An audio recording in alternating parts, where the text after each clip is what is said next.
Kita sampai di penghujung segmen ya, di Perempuan Bicara. Jadi saya berharap sekali bisa sangat bermanfaat. Kita langsung mungkin bisa terima telepon dulu ya sebelum saya ke Ibu Sri dan juga ke Mbak Asfi. Ada yang sudah tersambung dengan Mas Dewa. Selamat malam Mas Dewa. Selamat malam. Baik Mas, silakan berbagi Mas, bagaimana Ya, pengalamannya? dengan waktu yang pendek, jadi saya mau cerita, ibu-ibu narasumber semua, Mbak Balkis. Ini kasus teman saya yang kebetulan terjadi 2 tahun sebelum pandemi, itu pas di hari puasa juga. Kebetulan dia lagi sepulang belanja dari toko sebelah gitu. Lalu dia curiga ada seseorang yang ngeliatin dia dari toko. Dia tahu bahwa itu adalah sales di toko itu. Dan dia pulang tidak berpikiran macam-macam. Dia sudah punya suami, sudah punya anak. Anaknya 2 lagi. Dia pakai baju tertutup, berjilbab. Lalu pas depan rumah mau buka pintu sudah dibuka. Lalu dia mendekat pakai motor, lalu tangannya langsung menjamah dari, maaf ya, dari pantatnya, bokongnya dari Mbak ini. Terus lalu dia sampai akhirnya kaget dan sempet apa ya, kayak drop. Malunya, harga dirinya gimana. Lalu dia teriak, dia udah kenceng ngebut. Dia tapi tahu, balik ke toko itu, ini bener pegawainya ini. Oh iya Mbak, tadi habis nganterin toko. Akhirnya diusut, lapor ke polisi. Lapor ke polisi ternyata ada pembela dari polisi begini Mbak. Loh, Mbak ada CCTV nggak? Ada saksi nggak? Ya mana ada kejahatan kayak begini, ada saksi, ada CCTV. Waktu itu belum ada CCTV yang banyak di kampungnya. Habis itu kayak dimentahkan, dilempar ke mana, ke Polrestabes Surabaya, dilemparkan ke Tanjung Perak, karena itu posisi di polisi Tanjung Perak. Jadi dilempar-lempar gitu. Akhirnya udah tanya ke Polda saja. Dia banyak cerita hanya ke saya. Wow. Mas tolong dong bantu aku dilecehkan. Sampai aku gak berani keluar Mas. Selama seminggu saya di rumah terus nangis terus. Saya ini cuma ibu biasa, kenapa sih dilecehkan seperti ini? Nah, tadi saya tergelitik sama ibu tadi yang dari mantan perwira. Tolong, kalau memang ada anggotanya yang nggak mau terima laporan, itu tolong diusut. Sampai akhirnya sang suami itu langsung berangkat sendiri ke kantor yang bersangkutan, tidak tahu kerjanya si sales itu, dan akhirnya minta untuk ke manajernya, tolong dipecat. Saat itu juga dia dipecat, tapi bukan karena polisi, karena kita sendiri yang bergerak. Itu sebagai pelajaran yang lain. Terima kasih Mbak Balkis. Baik Mas Dewa. Saya. Baik, poinnya sudah kita tangkap. Terima kasih Mas Dewa. Silakan Ibu. Apa yang bisa direspon dari penjelasan Mas Dewa tadi? Terima kasih Mas Dewa. Apa yang disampaikan oleh Mas Dewa itu menjadi prihatin kita bersama. Mengapa prihatin? Karena tadi keterbatasan pemahaman tentang definisi pelecehan. Nah, keterbatasan definisi pelecehan itu masih tidak dipahami. Apa saja sih kategori pelecehan? Ini oleh mulai aparat dari ya, Bu, ya? Oleh semua manusia Indonesia. Karena kan polisi juga berasal dari masyarakat, dia nggak turun dari langit kan. Artinya apa?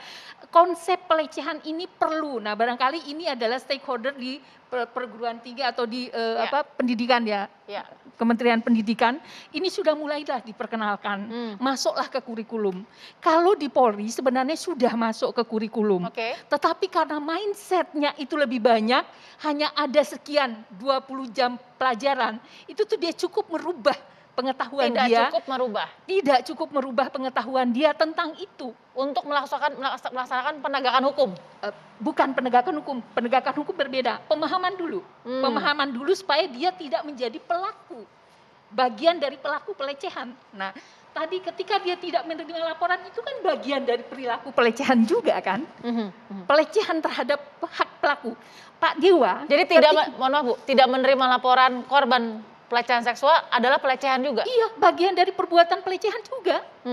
Nah, tetapi ini pelecehan yang bisa berkonsekuensi hukum. Ketika polisi menolak laporan, pasti ada alasannya.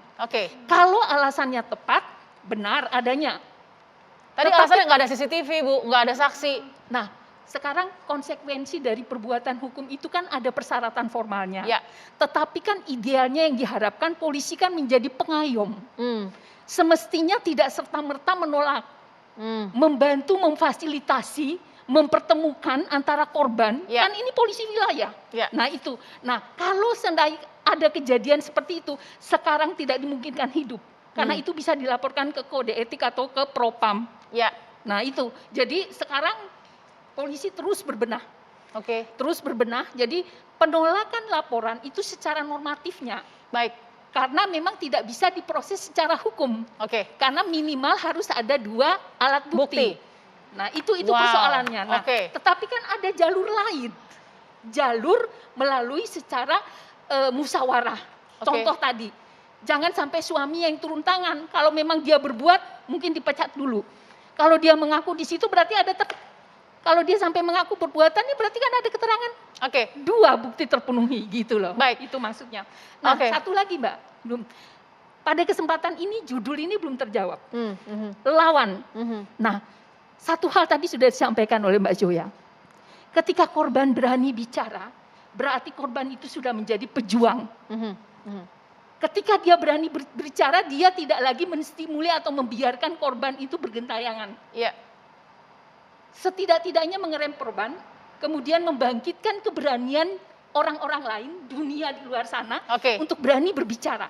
Itu lawan. Nah, itu adalah senjata utama. Jadi jangan semata-mata hukum. Baik. Kita gunakan segala cara. Baik. Nah, kita tangkap Bu, maksudnya. Saya mau ke Mbak Asfi, kenapa? Karena tadi 20 jam pelajaran saja untuk pemahaman bagi para penegak hukum tidak cukup untuk mengubah mindset soal pelecehan seksual.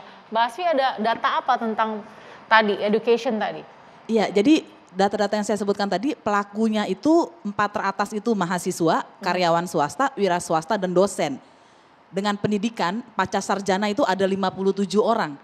Tetapi jangan salah, semua jenis pekerjaan itu ada. Mulai dari anggota legislatif, guru agama, maaf ini ASN, TNI, aparat hukum. Artinya apa? Tingginya pendidikan pada umumnya tidak memberikan kesadaran yang lebih. Tidak menjamin. Tidak menjamin orang menyadari harus menghormati perempuan, tidak melakukan pelecehan seksual atau kekerasan seksual lainnya. Karena ini ada kasus perkosaan juga. Artinya dunia pendidikan kita kan gagal. Dan sebetulnya RUU yang terkait dengan kekerasan seksual yang sekarang sedang dibahas di Balik itu juga mau mainstreaming agar ada pendidikan yang menyadarkan orang menghormati sesama manusia termasuk perempuan, begitu ya. Dan ini data-data ini kan mengerikan sekali ya, karena ketika kita hanya fokus pada korban yang salah, kita tidak menyadari bahwa harusnya yang dibenahi itu ya pelaku itu, dan akibatnya pun korban akan meneruskan pikiran pelaku juga kan, tadi perempuan-perempuan. Solusi lawannya harus ada penerusan hukum-hukum lain yang lebih. Harus ada pencegahan, ada pencegahan, pendidikan, penerangan, lampu jalan, tapi juga harus ada perlindungan kepada korban yang memastikan dia tidak takut dan tidak mendapatkan serangan tandingan dari pelaku. Dan juga tentu saja hukumnya harus mengakomodir semua bentuk kekerasan seksual yang pernah dialami perempuan atau laki-laki di Indonesia. Baik, terima kasih Mbak Asfi, terima kasih Mbak Zoya, terima kasih Ibu Sri, dan juga terima kasih Mbak Devi. Sepertinya perjalanan perjuangan untuk melawan begal seksual ini atau kejahatan seksual ini masih panjang. Tapi bukan berarti suara-suara tadi yang sudah keluar tidak membantu, pasti sangat membantu, bermanfaat, dan mungkin membuka mata juga dari para korban untuk bersuara. Terima kasih, kita jumpa lagi Jumat malam minggu depan. Sampai jumpa.